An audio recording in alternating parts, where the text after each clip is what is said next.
आप सभी का स्वागत है। मैं अजीत आज लेके आया हूँ एक ऐसे मुद्दे पे नई जानकारी जो काफ़ी चर्चाओं में है। जी हाँ, राम मंदिर और बाबरी मस्जिद विवाद। आइए देखते हैं कुछ वीडियो, उसके बाद मैं आपको बताता हूँ 1528 से लेके अब तक की सारी घटनाएं। चलिए शुरू करते हैं। वो कार सेवा रोकता नहीं है। सचमुच में सुप्रीम कोर्ट ने हमें अधिकार दिया है कि हम कार सेवा करें। ये अटल जी का वो भाषण है जिसके अगले ही दिन पूरे अयोध्या में कार सेवक इकट्ठा हो गए।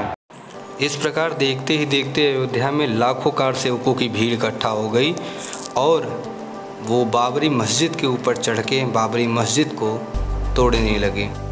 आइए डालते हैं पूरी कहानी पे एक दृष्टि। भारत में उत्तर प्रदेश के अयोध्या में भगवान राम की जन्मस्थली है। वास्तु विवरण के अनुसार राजा विक्रमादित्य द्वितीय ने भगवान राम के भव्य मंदिर का निर्माण कराया था, जिसे मुगल आक्रमणकारी बाबर के सेनापति मीर बाकी ने पवित्र मंदिर तुड़वाकर वहां एक मस्जिद का निर्माण कराया। मुगल काल के पश्चात यह स्थान विवादों में आ गया, क्योंकि हिंदू धर्म के लोग वहां मंदिर और भगवान राम की जन्मस्थली मानते थे और पूजा करते थे। चलिए जानते हैं पूरे विवाद को कब क्या हुआ। सन 1528 में राम मंदिर भूमि पर मंदिर तोड़कर मस्जिद बनाई गई, जिसे बाबर के सेनापति मीर बाकी ने बनाया। 1853 में हिंदुओं और मुसलमानों के बीच इस जन्मभूमि को लेकर विवाद शुरू हुआ, जिसका कारण पौराणिक कथाओं रामायण रामचरितमानस के अनुसार वहाँ भगवान राम का जन्म हुआ था।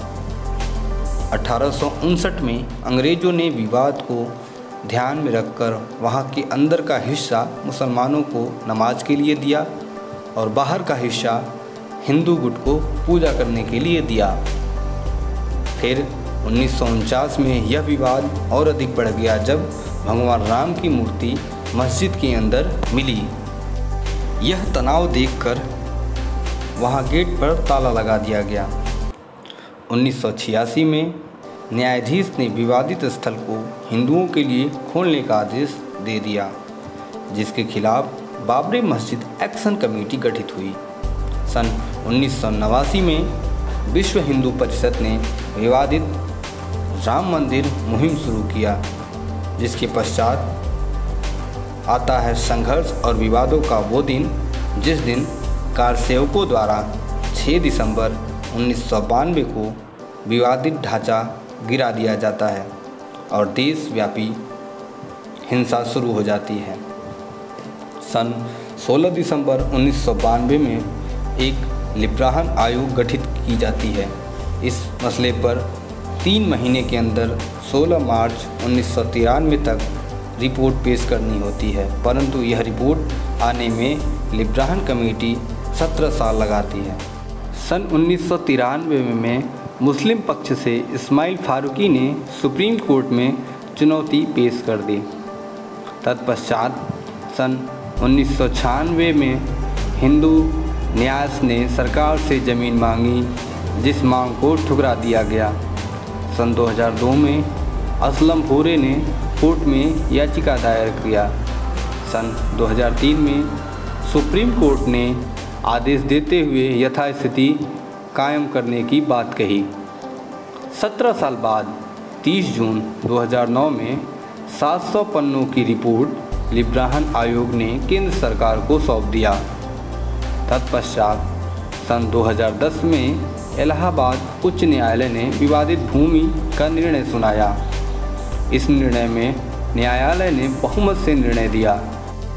जन्मभूमि माने जाने वाला हिस्सा हिंदू गुट को, सीता रसोइया राम चबूतरा निर्मोही अखाड़े को तथा विवादित जमीन का 1/3 हिस्सा मुस्लिम गुट को दे दिया, जिसे मुस्लिम पक्ष ने अस्वीकार कर दिया।